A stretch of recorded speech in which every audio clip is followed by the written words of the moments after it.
Good day or good evening everyone kung ano oras nyo man tumapanood. So we are group 2 and today we will discuss the chapter 9 database management systems. So in this chapter we will deal with the database approach to manage an organization's data resources.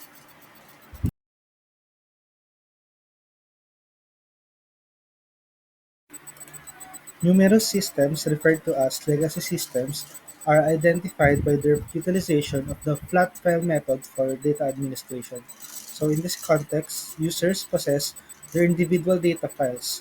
So the exclusive ownership of data is a direct outcome of two challenges linked to the era of legacy systems.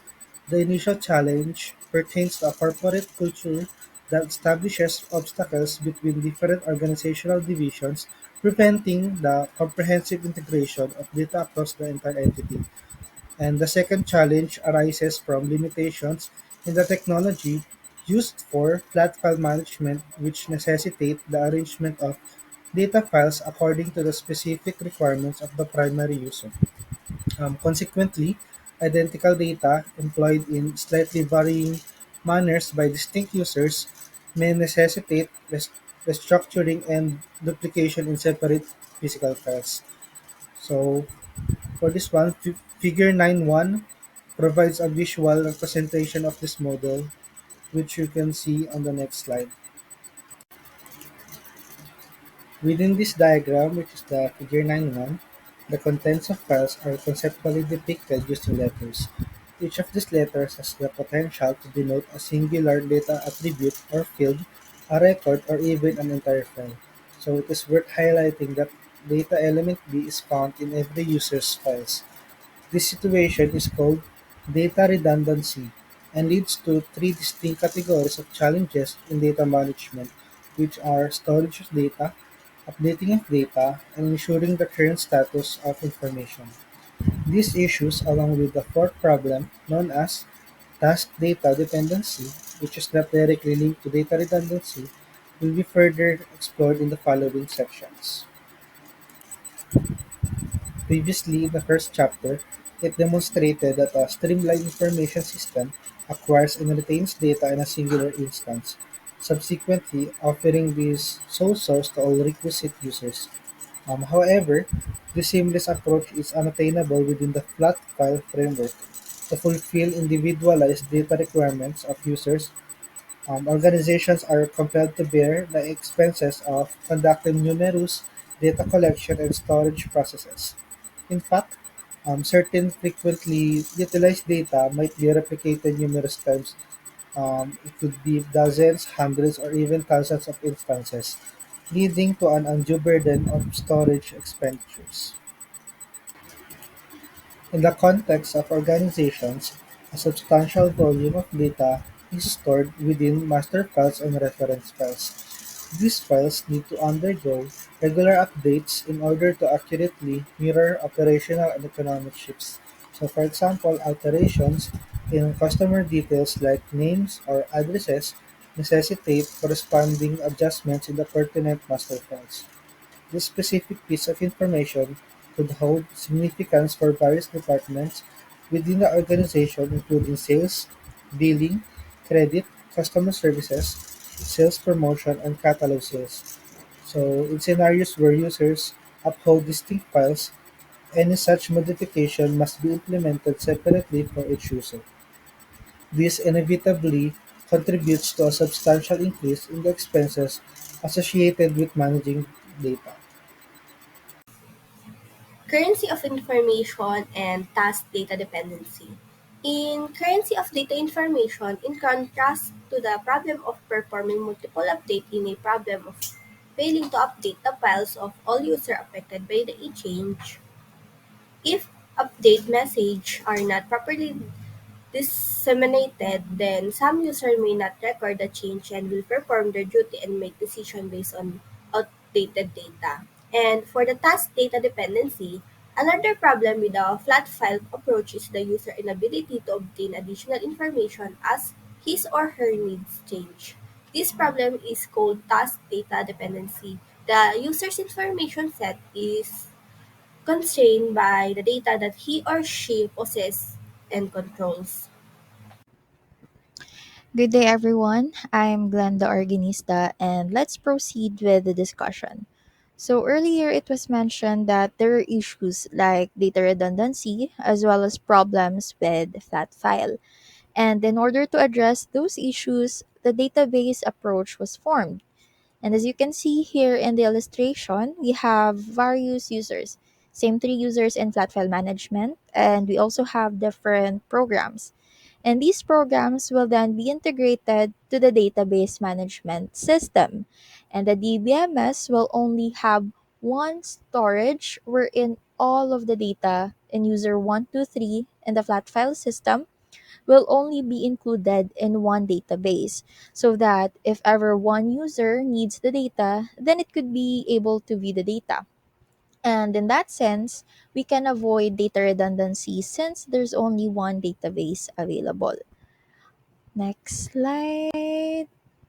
There. Flat file problem solved. So using the database approach, data sharing or centralized database resolve flat file problems like data redundancy.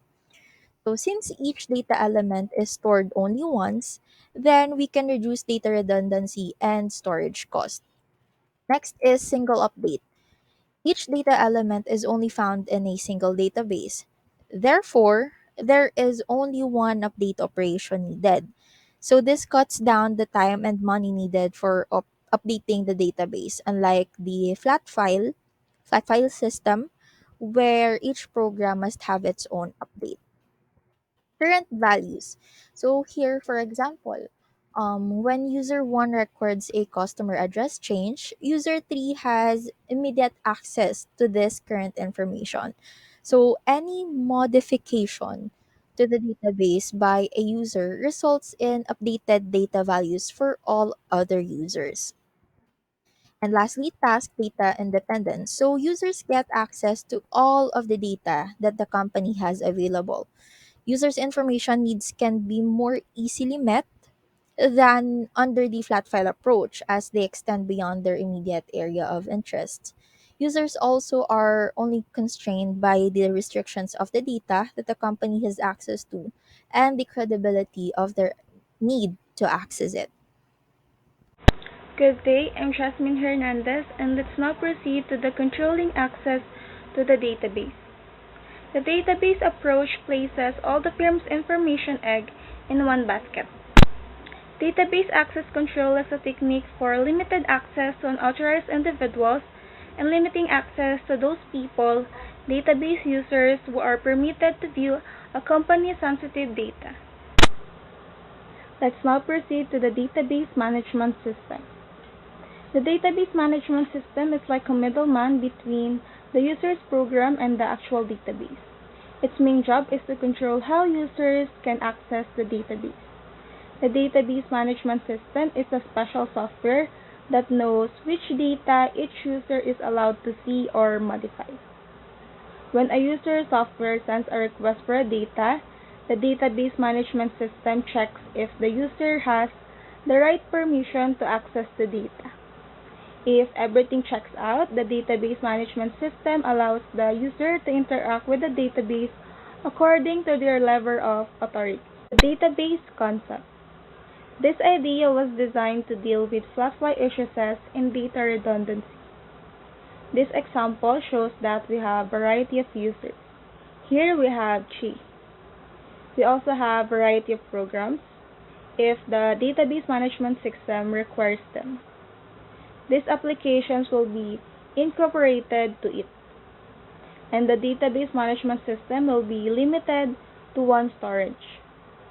One person may be able to view the data if they require it because all of the data belonging to users 1, 2, and 3 will only be included in one database. We only have one database that either of these users may access. Thus, when taking into account our access control, data redundancy is avoided. Lastly, the three conceptual models. The database approach has been embodied in a variety of designs over time by different architectures. The most common database approaches used for business information system are the following.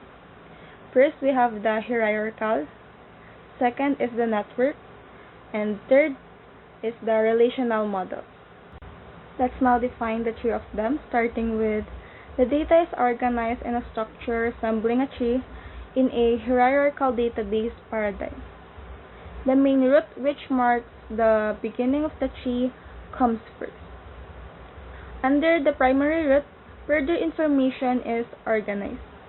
Additionally, this paradigm aids in representing a one-to-many link between two data types by connecting another set of nodes to these child nodes.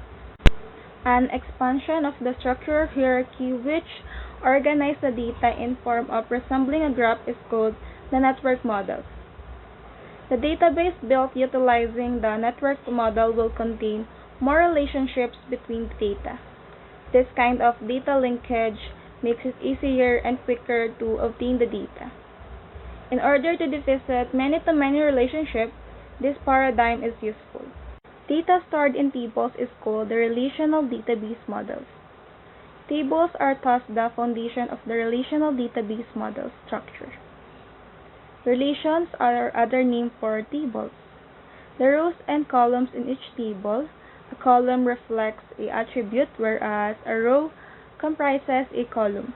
Additionally, this model can be used to deposit both many-to-many and one-to-many relationships.